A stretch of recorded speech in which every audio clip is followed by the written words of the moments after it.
Welcome, Spartans, to Mission Debrief. We're playing every mission of the mainline Halo video game series in chronological order, discussing our experiences and sprinkling in a little lore along the way. If you'd like to play along and have your thoughts read on the show, email us at podcastevolved@gmail.com or drop us a tweet at podcastevolved on Twitter. We'll be playing the Halo mission from Halo Combat Evolved on the next episode. This episode, we're debriefing the Pillar of Autumn from Halo Combat Evolved. I'm your host, Colin Perkins, alongside David Arnold. Hello, everybody. I freaking love this game. And no cursing. And Krista Brown. Greetings.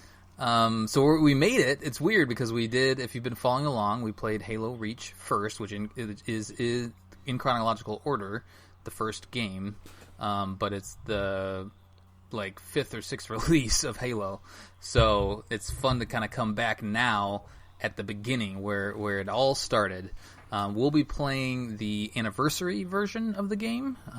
Actually, because we'll be playing on a Halo Master Chief Collection, you can actually kind of flip back and forth on the graphics if you want to go back and see that sort of stuff. But we'll be focusing on the anniversary treatment. But we wanted to give you a quick run through on just kind of the overview of the game. So Chris is going to give you some highlights before we start diving into the mission. All right, so the developer is the late and great Bungie. The original release was November 15th, 2001. The remaster was 10 years later, November 15th, 2011. Exactly. I love how they did that. Mm. That gave me chills when they were announcing that. I'm like, ooh. But there are only 10 missions in this game, which makes it one of the shorter Halo games.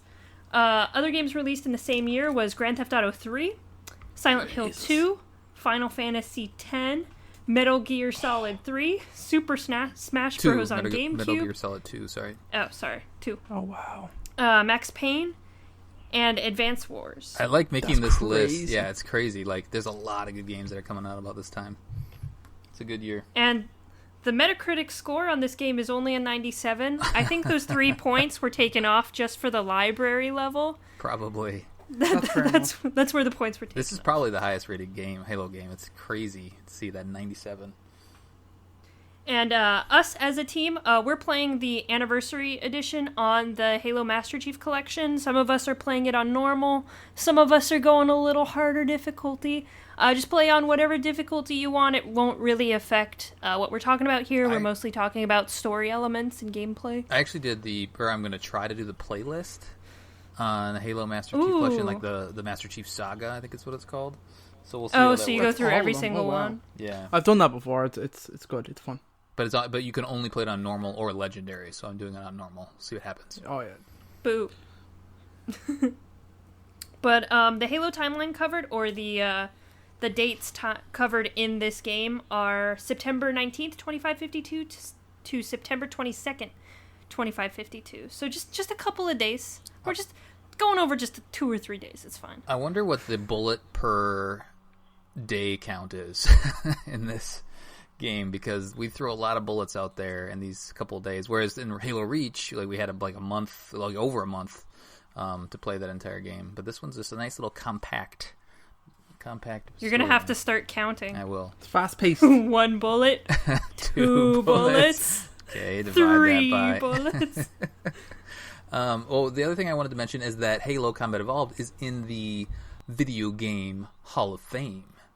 Oh, yeah. Which is pretty cool. I think it was the second or third class in the Video Game Hall of Fame. It's up there with, Pong, and I think Pac-Man's in there, and, all I remember voting for it when they put it out to public vote. Mm-hmm. And you can go find, I did watch, I keep forgetting Frankie's last name. Frankie O'Connor. He actually did he accepted the award and kind of gave a little speech, which is kind of cool to see. So yeah, go check that out if you haven't seen it. Let's dive in. So the first mission of the first Halo game. Oh yes. Yeah. It's just once that cutscene starts loading up, it's just there's just weird euphoria that happens. It's like, oh my god. So let me give just We're I'll give you my quick little synopsis, and then we can kind of dive into that opening cutscene. So, the Pillar of Autumn drops out of slip space near a mysterious ring world. After a brief introductions of Captain Keyes, Cortana, and Sergeant Avery Johnson, we step into the armor of Spartan 2 Petty Officer Master Chief John 117. With the Covenant boarding the ship, we race to the bridge to jack Cortana into our helmet, grab a pistol from Keyes, and start mowing down aliens. We fire countless rounds of bullets and paint purple alien blood all over the sinking ship before finally reaching an escape pod and heading down onto the Halo. As Krista just said recently, the date is September 19th, 2552. I didn't do the math. Oh, somebody did the math here. I did the 20 math. days. So we were in slip space for 20 days before we popped out. And we kind of talked about slip space in one of the previous episodes. So have a look. Either look that up or listen to. I think we were talking about it in when the George mission with Aaron. We talked a little about slip space. But it's a weird thing. It's kind of wormhole-ish thing. So the time does pass. And they did, like, the cryo kind of makes sense for Chief because they weren't necessarily sure where they were going. But 20 days have elapsed. All right, so now let's dive into that opening cutscene. I got chills. How'd you guys feel about it? Oh, always, every Yes. single time. I loved that we're getting to see this cutscene again right after playing Reach, where it ends on that cutscene. I think that's such a lovely kind of tie-in, and how the games overlap there. I love the foresight that goes into it. Like, you know, the writing. Joseph Staten is famously one of the lead writers for Bungie at the time, and they did a good job of, like, kind of setting up a potential prequel, because the conversation is just, you know, something happened and now we're here. So I think they kind of left that open, which is a cool mechanic. Well, I want to say at this time, I'm sure that the Fall of Reach book was in some kind of pre-production. So I'm sure they knew what was happening and that this is just written. I want to say that, like, the back of the box had some of that detail on it, in terms of, like, you're the last Spartan or something along the lines of your planet's just being destroyed and you're on the run. You're the last. Didn't it it? said you're the last something, but at the same time, you're not. Right. Yeah. You know, you have to take a couple things with a grain of salt in this. Now you're the last active one currently on the ship. Yeah.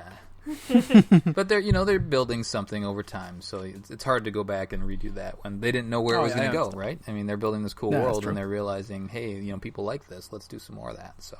Well, and also the original Halo was in development for a really long time because it was not originally supposed to come with the Xbox. That's right. It wasn't originally supposed to be a first-person shooter either.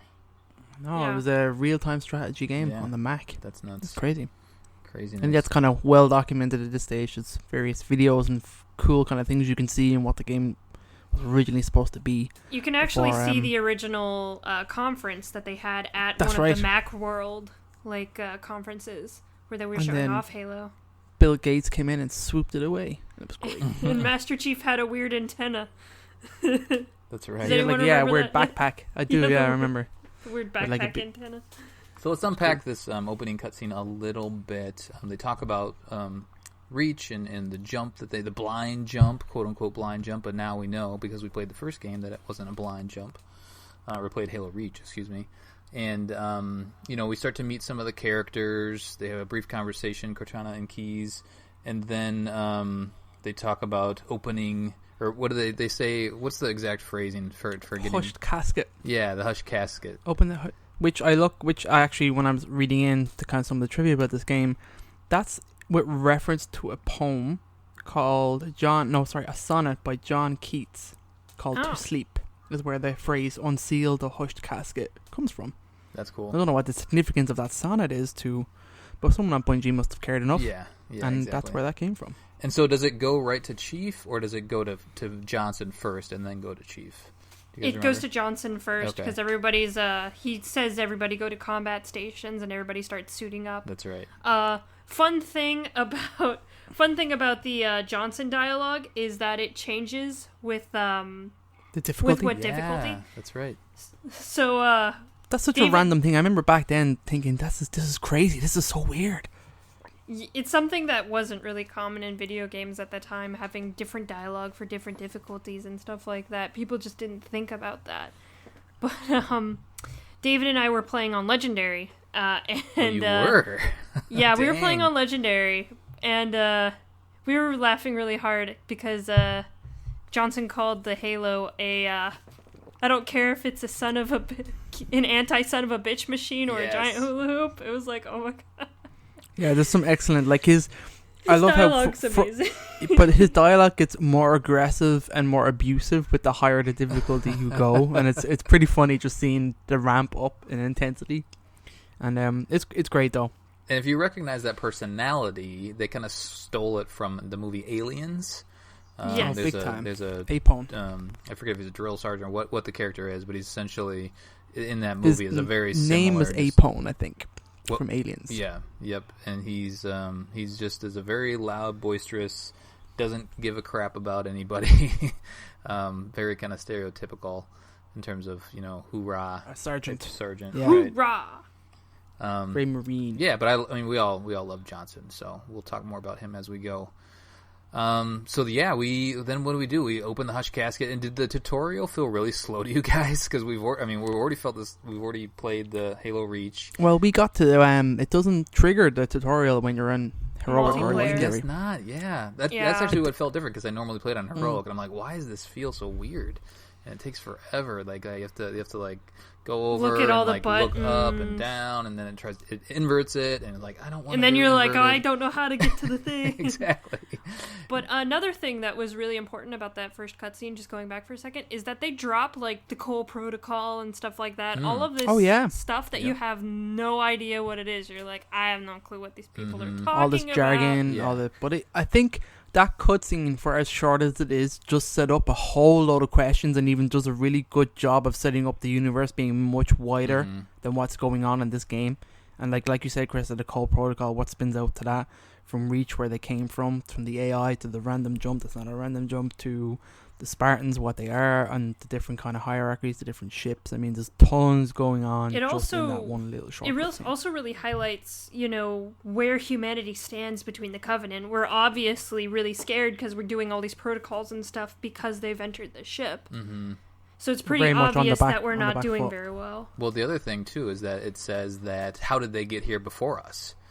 So, again, slip space is a weird thing, but the Covenant, their technology is further advanced, and they can travel through slip space better, more efficiently than the UNSC right now. So or Covenant were already there. Well, yeah. Is that conspiracy theory style right there? I don't think that's it, because I think isn't it just they're faster than us, so they knew where we were going, so they got there before us, kind of thing. I thought the Covenant knew where the Halo was, and we're going to look at it. I didn't. I don't know. Because they got it off of an artifact or something. We'll have to look. Wasn't that in the book, in the Halo Reach? Isn't that what that artifact was? Where Cortana pulled that data. Do you remember they intercepted that in the book or something? Yeah, that's why she knew where the Halo was. Because the Covenant were sending important coordinates, and she's like, I wonder what this is. Yeah, I say technically they knew where it was, but I don't think the time between them learning where it was and then us getting there in the first game was much. Like maybe a few hours. Do you know what I mean? Yeah. There isn't a whole lot of time difference between the Covenant getting there before humanity and us. But anyway, Cortana says they were waiting for us on the other side of the planet, so like they knew we were coming at that stage. Yeah. So then so I go through my tutorial because I'm playing a normal, and if you did, you're doing the same thing.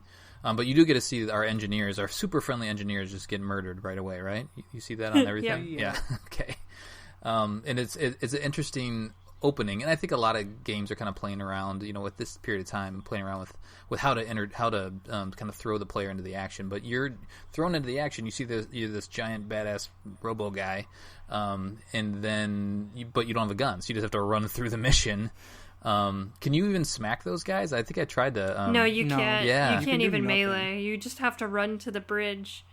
So you have to kind of. And all those enemies are invincible as well. Already. Oh, they are. There is nothing you can do. Okay. You can't pick up any weapons from dead enemies or dead allies. You just gotta run. Because there's the one door that opens, and there's an elite right in front of you, and he screams at you, and you're like, you just have to kind of run by him, I guess, or he kind of backs off. I think he backs off as your Marines are shooting at him. But make our way to the bridge and have a little chat with Keyes and Cortana. Cortana, like, I forgot how sassy she was. It's been a little while since I played the missions, or the campaigns for Halo, but she is super sassy. And I think I do remember them saying how she originally had a British accent, or she was meant to have a British accent somewhere along the lines, like when they were writing the original script, and that's why some of the things that she says are more kind of a Britain dialect or I never noticed that, but I guess it's because of where I'm from. You did notice that? I didn't. Oh, okay. Yeah, she says I didn't really ever notice that here and there. I don't think any of this initial dialogue, but she says something about a cudgel at some point, which isn't really like an American term at all, and there's a couple other things here and there. So anyway, so we pull her out, so she's now kind of this little. Actually, the chip is bigger than what I remember too, because we're used to the future games where the chip is a little smaller. But you kind of pull out the chip and jack it into your brain, and then she kind of talks about how she's like inside your suit. Don't get any funny ideas. Yeah, exactly. I like too how Keyes hands you his pistol. He says he doesn't keep it loaded, but there are bullets inside. Yeah, when you walk out. Mm-hmm. Yeah, you immediately have, and you immediately do that amazing, cocking your gun animation. I love that animation. And then you're introduced to the best weapon in all of Halo. You immediately just start with the best weapon in the game. Yeah. Which is an excellent introduction. And it sounds like, or from what I remember, like they tweaked that. They were tweaking that gun and they overpowered it kind of on accident, but kind of on purpose, right? Do you guys remember that? Have you heard of that history at all? Oh, yeah. I think there was some vid doc somewhere they were talking about it. Mm-hmm. Somebody, I can't remember who. It was like way underpowered, I think, when they were testing it, and they dialed it up a little bit right before release and just just printed the game and sent it out there. It was like super last minute, so they didn't really get a chance to really test how powerful it was, and then it was too late. Yep. Because it was beautiful. But at the same time, the pistol's such an icon of Halo 1 now. Mm-hmm. Yeah, it is. Like, everyone sees it and they're like, oh, I gotta get the Halo 1 pistol, that's what I need. Yep. Especially in, like, Halo 5 now has the Halo 1 pistol in it, so you can find it, and it works exactly the same. I've never gotten it. Some of the big team maps have it. Does it? I must try. Yeah. It works. It looks exactly like the pistol. It sounds exactly like the pistol, and you get the same headshot rate as the original pistol. They did a really good job at putting that into the game. I forgot how big the reticles were in this game too. Like when you finally pick up the AR, like that reticle is giant. It's like, how do I get a headshot with this giant reticle? It just takes up the entire screen. It's just like, The reticle's the size of the person's body. It's just like, oh man, I don't know. I'm not sure this is gonna hit. And that was more of a sign, I think, of the games at the time. There weren't a whole lot of first-person shooters at the time, so they're still especially on console. Yeah. Whereas now we essentially just have a pixel that's the center, that's our reticle. But so, just an important thing to note when we kind of started this game, this is one of the first-person games that restricted the amount of weapons you could hold. So, I remember that being a huge deal. People were really negative on this game about that point specifically. Because you're playing games like Counter-Strike or like Half-Life, and you had like a weapon you could just wheel, hold all the games. and you hold everything.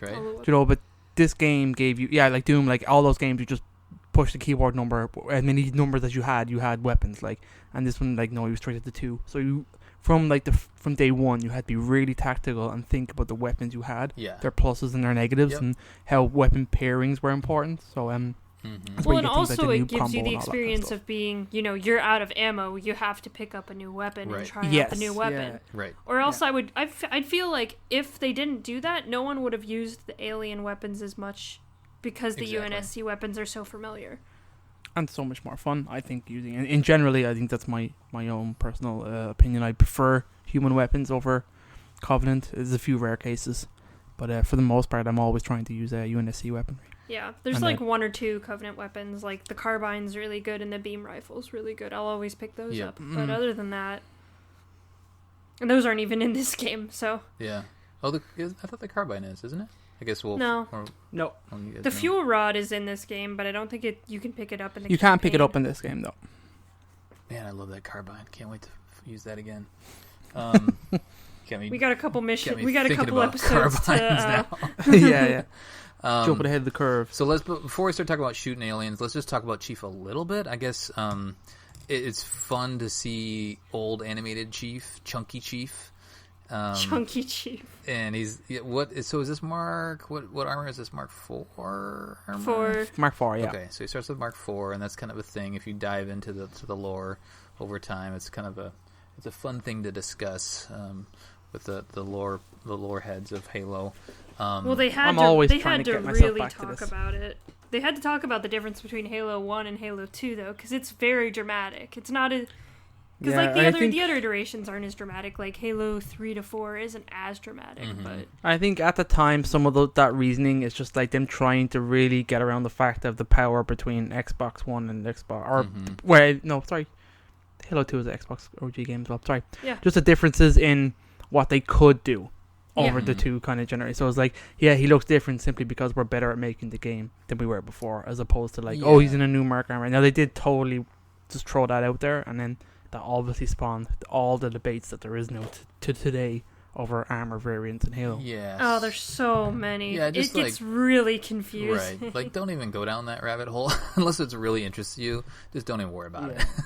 No, I don't really. Yeah. But I do love the original design, Mark IV design. I do like it. Well, I've always been trying to get back to that. The other thing to note is that they did remastered Halo 2, and the jump from Halo original CE remaster to the Halo 2 remaster is huge in terms of fidelity and graphics. That's a giant leap.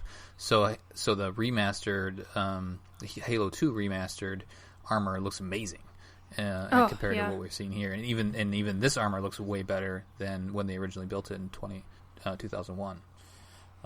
Anything we should talk about just Chief in general? Like, do we give his backstory here? Like, okay, he was a kid that was like a kid soldier brought up through that's explained a little more in Halo 4, so we could talk about that a little more in Halo 4, because right now it's not very relevant. It gets really relevant as the games go on. Yeah, so we can just go, he's a super soldier. If you want to look into more stuff, you go for it. I mean, at the time when this game was made, there wasn't a whole lot of stories around who you were in first-person shooters, so like, he is just super soldier man, John. He's kind of like an analog to a Doom guy. He's just the guy you're playing as, right? Exactly. And he's essentially invincible. Now, I found him fascinating from the perspective of his dialogue with Cortana, and just as few as it is there, but I did like how they interacted with each other. I liked how other people looked at John and Spartan. I mean, those rare occasions when you get that interaction, it's fun. We'll talk about them as they come up. Yeah. But there's a great one in Halo 3. Yeah, I mean, a lot of people. I mean, it's interesting to see. Yeah, in Halo 3, people are like, "Oh my God, Spartan," but like, everyone on the Pillar of Autumn is totally cool with John. There's no like starstruck there at all. Everybody just sees him as a soldier, which I think is really they also came from Reach, where the Spartans were born, so there were a lot more Spartans walking around on Reach. Very true. But even at this stage, the Spartans are still super secret, And so also, Master Chief isn't the only Spartan on the Pillar of Autumn. Oh shit! God, we're giving people so many threads to go chase down. I know. Yeah. So regardless, hey, Master Chief, the guy in the green suit, he's your protagonist for the duration. We do flip out and play as, ODST, you play as somebody that's not Master Chief, but for the most part, we'll be playing as Master Chief from here on forward. He's the guy with the green armor and the guns. So did you guys didn't pick up any of the Covenant weapons on your Legendary playthrough? Or I figure you had to, I did. right? You have to. Yeah, you have to, on right? Legendary, you really have to. Yeah. I was able to make it through. That's because you had me there. I know. You were doing all of the plasma pistols, and I was doing all the pistols. Were you guys calling out, like, I got this guy? Or I guess you just have to do it with elites, or you just kind of notice?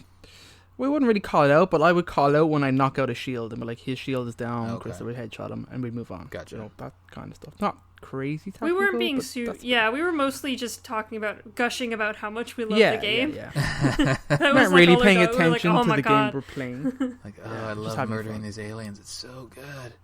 Oh man, it is. It's totally is. Do you guys stream it? Have you done that yet? Oh, no, we might stream it. It'd be fun times. We still got to stream Reach, Krista. We do. We'll have to set up a time for that. Yes, we do. The other thing I noticed was the floaty jump. It felt way floatier than... totally. It's super great. floaty. Not that you jump a lot in this mission, but right when I got into Chief's armor, I started jumping around like, whoa, where'd the gravity go? I can fly. So the majority of this mission is just really, we'll probably kind of talk about some of the things that we noticed, but you're just kind of battling your way through the ship. And there's like which I have to say, I've never been a fan of this mission design. Like if it's the first time playing this, it is a bit confusing, trying to figure out where to go, and when you're in the tunnels and stuff like that, and in the small kind of like maintenance hatchways, that's awfully confusing even still now. And I've played this mission over this game for so many years, you can still be very easily turned around. So it's interesting because I think part of that is because the aliens aren't necessarily fighting you; they're fighting the Marines, and you're like stumbling across the encounters. So from that, you're just kind of like, okay, where is the shooting happening? I got to go towards the shooting. And if you get turned around or go back and pick up a health pack or something like that, then it's easy to get lost. And there's a lot of those corridors too that are dark. They make you use your flashlight quite a bit here, and definitely easy to get turned around. So did you guys, let's see, is it just AR and pistol in this from a UNSC weapon standpoint? Yes. Yep. Okay, so it's just kind of getting you used to the weapons you have and then available. There's the plasma pistol and the plasma rifle. Yeah, that's it. Yeah, I don't think there are any needle ears. No, not in this mission. And pretty there much weren't any jackals either, were there? No, they get introduced in the next mission. Yeah, it's just all grunts, and you kind of. It's interesting because you do get a little personality of the game in this mission. With the Johnson speech, that's kind of like, okay, this is, it's not a super serious. It's serious, but it's also got kind of the comedic relief to it. It has its own sense of humor. Yeah, Cortana's kind of got sassy attitude. There's Johnson there, just kind of barking at people, and then the grunts are super goofy. And it's kind of weird because you have these elites that this wart, these elites. Yeah, exactly. That are kind of feel big and feel important and feel intimidating, and then you got these little grunts that are screaming and yelling all over the place. It's just a weird experience to dive in if you hadn't played this before. What so as we're progressing, I think one of the sticking points for me was, especially on Legendary, is when you finally get up to that stair area. That tends to be a little. And bit, the guys are above you in the landing. That tends to be a hard part on Legendary. Tough. Did you guys make it through that okay playing co-op? No, we died a lot. Did you? Okay. We were messing around. Yeah, we didn't die a lot. But Legendary does populate the map with a lot more elites, and especially the red elites. Mm-hmm. So are we gonna go? I guess moving forward, do you guys want to call them by their colors, or like by? Don't they have like actual like the blue elite is a? I'm forgetting. Minor. Is it major for the blues? Should we do that, or should we just go blue and red? Major for reds, I think. But and then like commander for the. Yeah. Honestly, we could just call them like we called them back in 2001. Blue elites, red elites, gold elites, and sword guys. And the sword guys. Sword guys, right. Yeah, totally. But yeah, so you will see, kind of a differentiation of colors, and that essentially means how hard they are, what's their health bar at. And shield strength. Yeah, shield strength. Yeah, too. Definitely shield strength. There was the one point too, I guess, before we got to those stairs, is where you kind of you're killing a couple grunts right away, and I think maybe an elite or two, and then I think it's the airlock that they talk about, and the airlock blows up, and then all of a sudden a ton of grunts and a couple elites pour out. I thought that was super cool. Mm-hmm. The way that they call out the fact that they're using our life pod evacuation airlocks to come in and use their breach craft to get in, because in other games we'll see that they have breaching craft for that do the ticks or whatever they're called. Ticks, or I can't remember what they're called. Yeah, something like that come in and burn their way through the hull.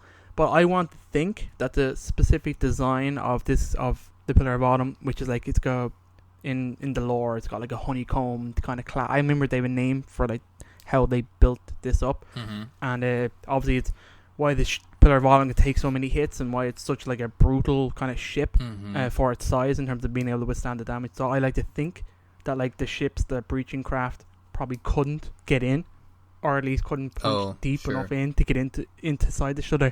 They have to come in through the the airlocks, which I think are clever, and Cortana kind of, clever bastards. That's how they manage it. So that was cool. And if it was your first time playing, go into those little docks and get yourself a nice overshield, which I think was cool and very useful on Legendary. That's right. It's kind of like I think I mentioned this before, but like the first time playing through, you don't pick up on a lot of this stuff. The second or third time, you finally pick up on kind of what the dialogue is, and at least for me, that's how I play.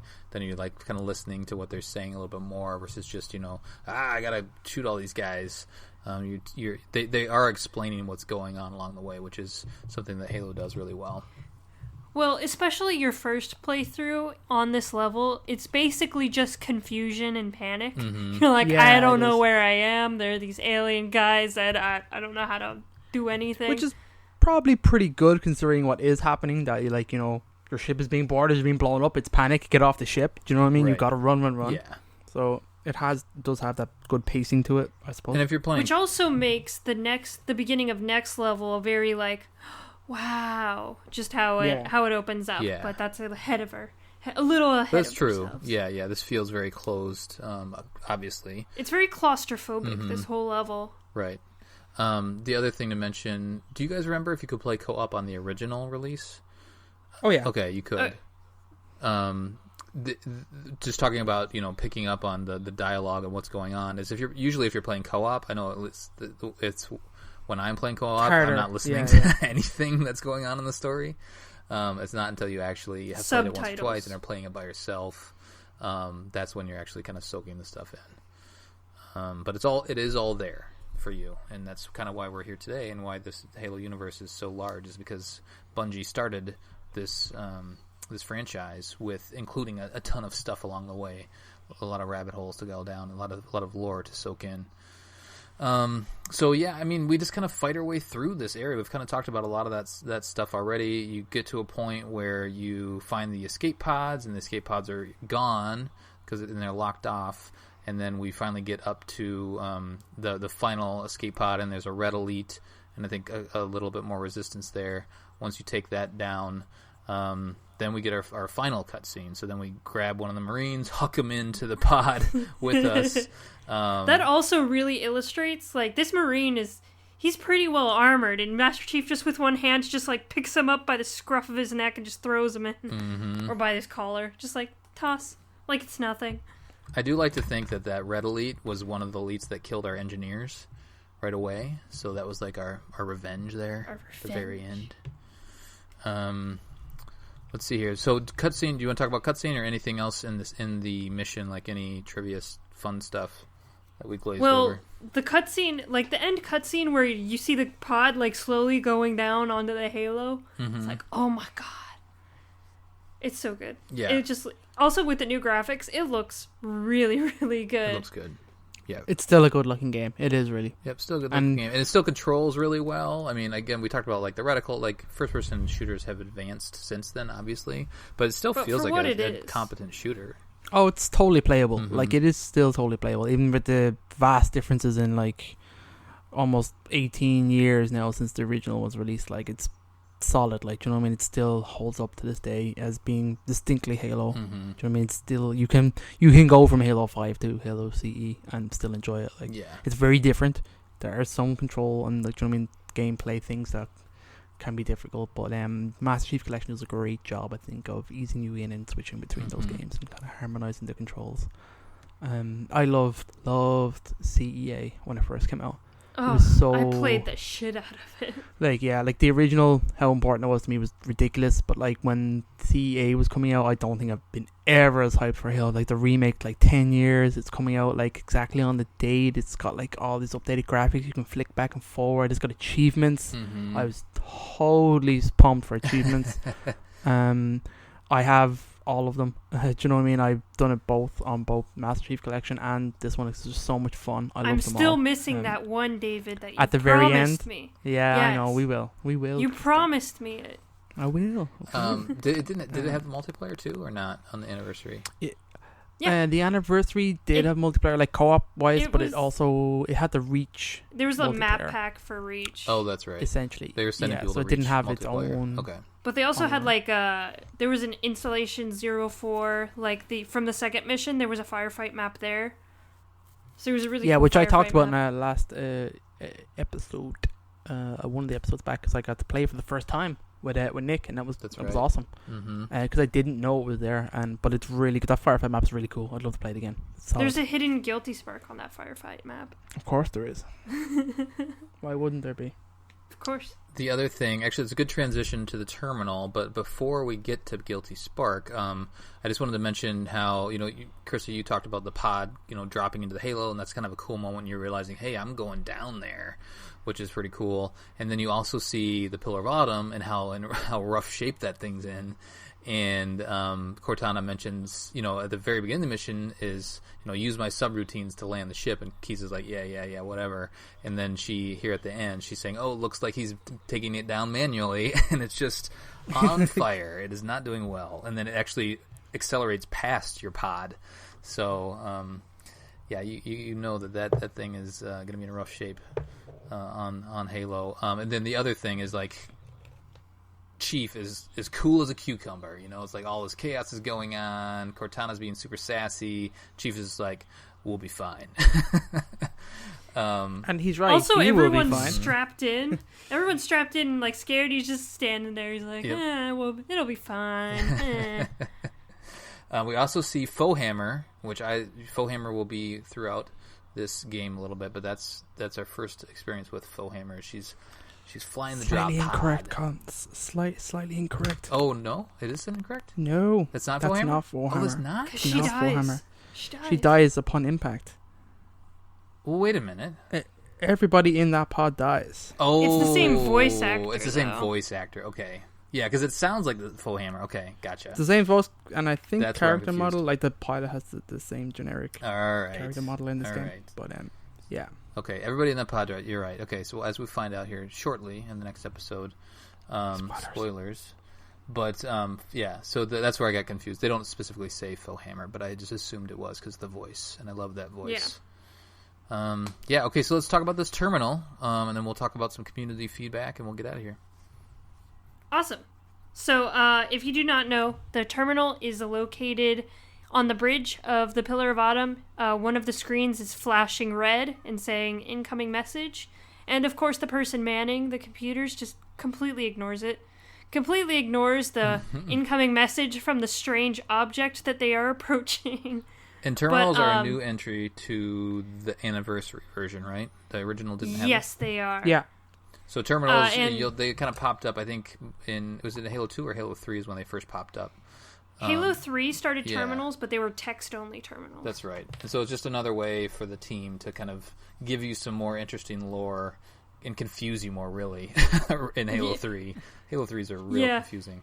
But this one... it makes more sense now that the lore's progressed, Yes. but during it, you're like, I have no idea who these people are. What is going on? Yep, exactly. So it's a fun thing that you'll find throughout the games is that's like a little cool, and in this case, it's gonna be a cutscene with some fun stuff. Yeah, the CEA terminals are amazing.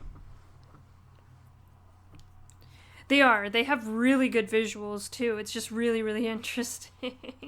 But these terminals, specifically through the entire game, kind of tell us more about Guilty Spark, 343 Guilty Spark, the monitor of the installation. This terminal gives you... I mean, he sees all these ships approaching. He's like, yo, you should get out of here. And then he's like, wait a second, this is humanity.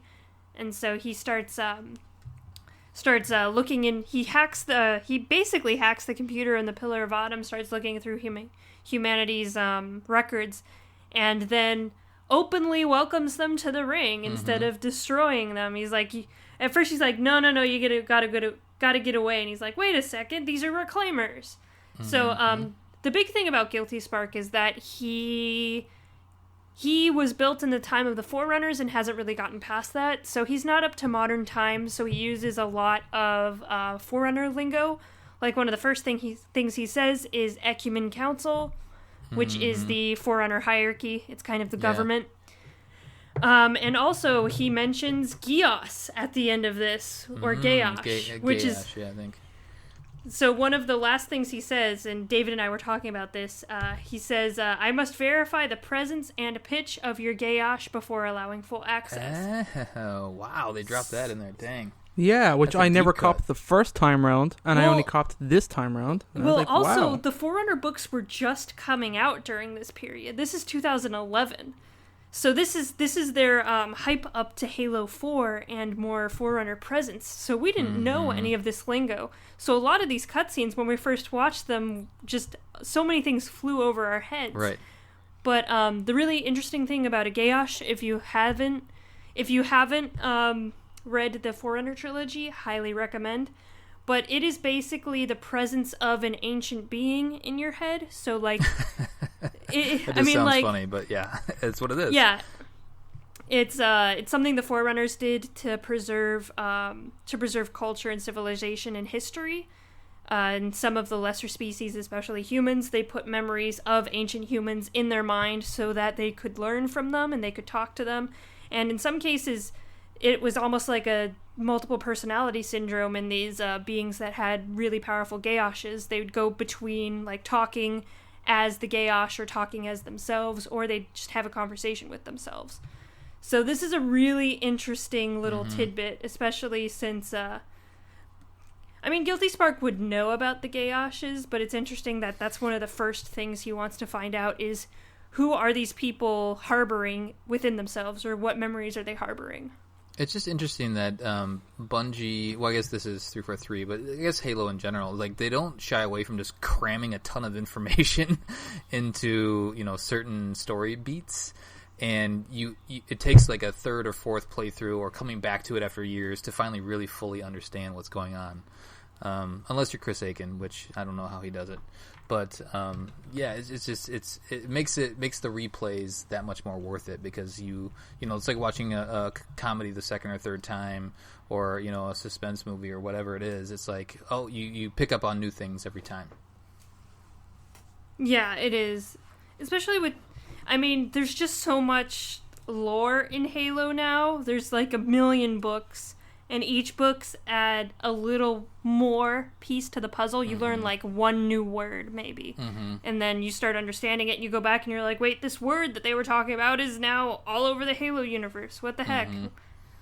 So, the terminals do add a lot more tidbits. And they also build up to the Forerunner trilogy of books and Halo 4, where we start really getting into Forerunners.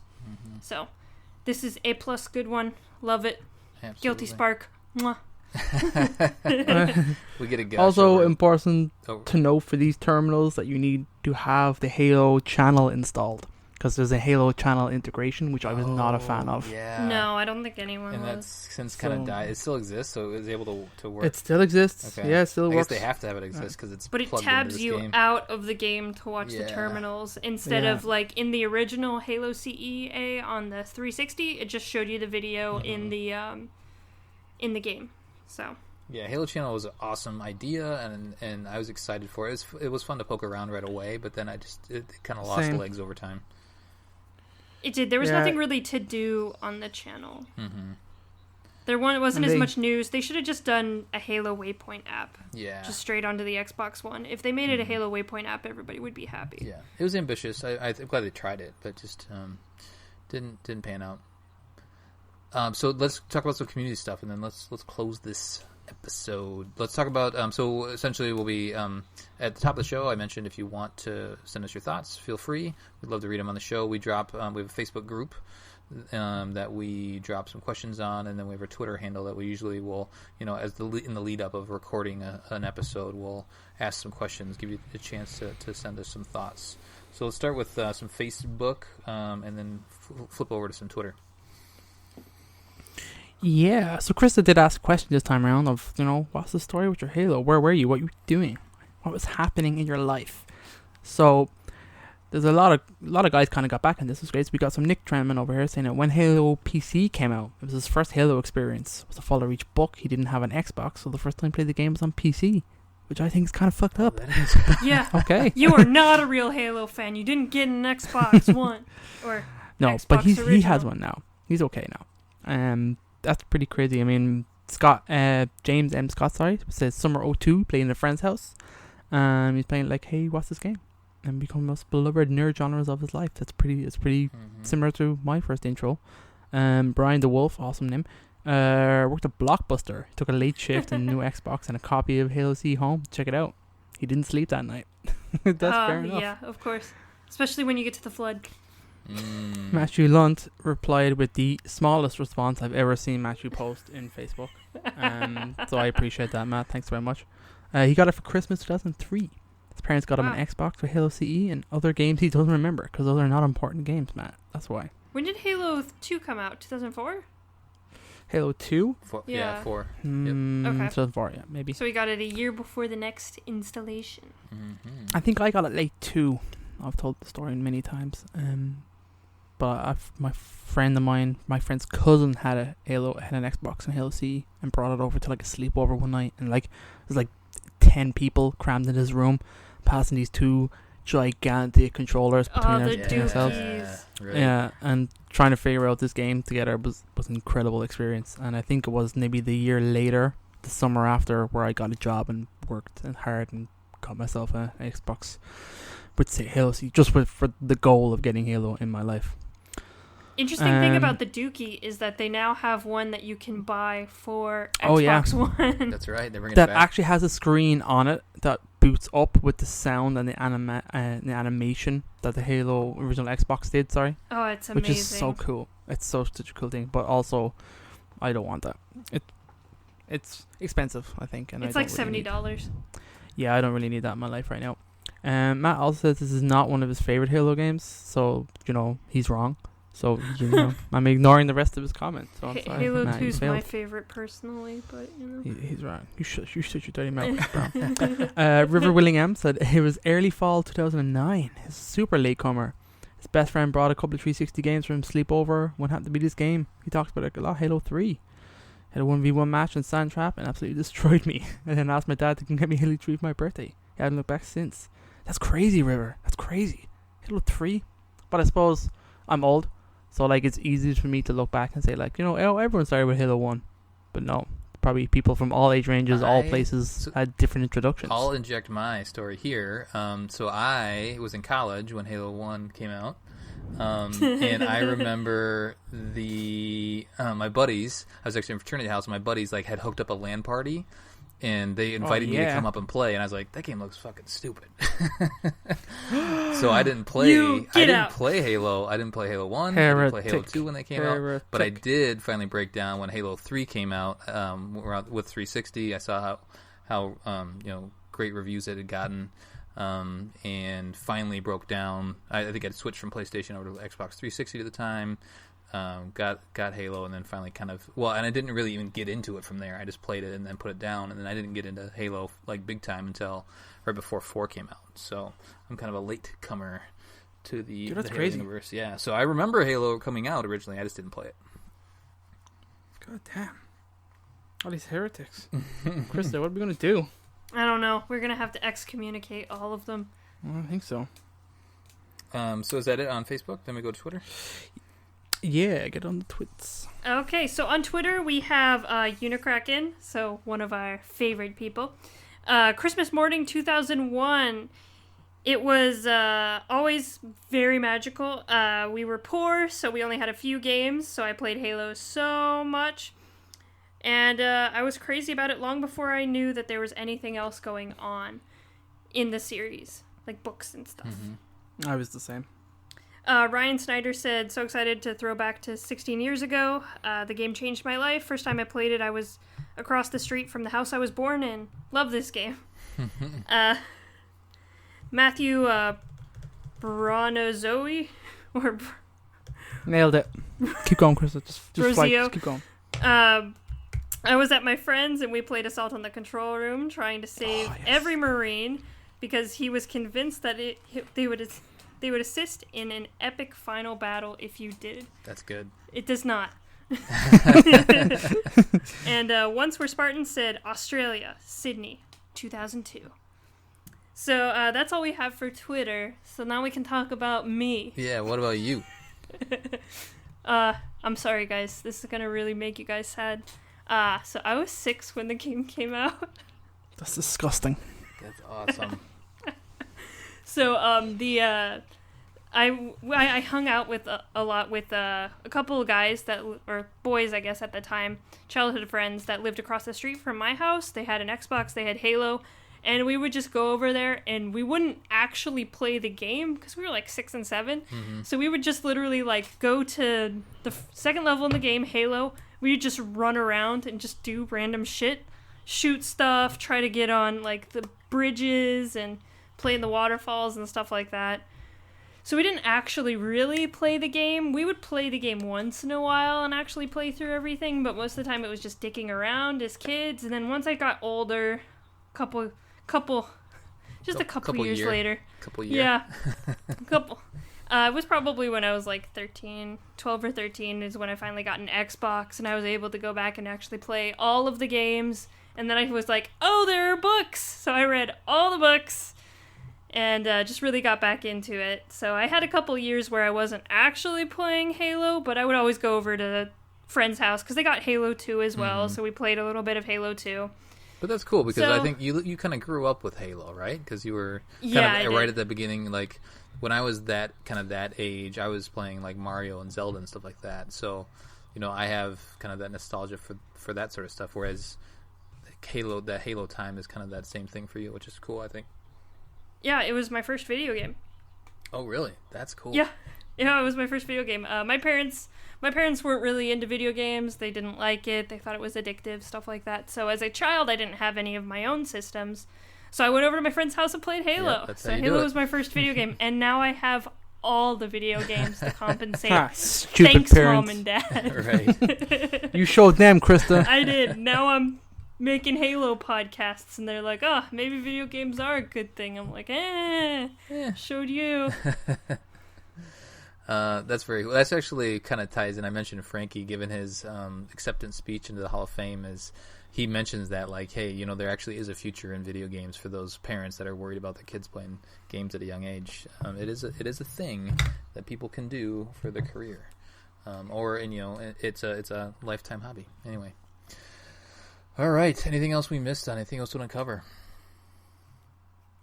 I think we got about everything. Good introduction to the game. This was an extra long episode. Yeah.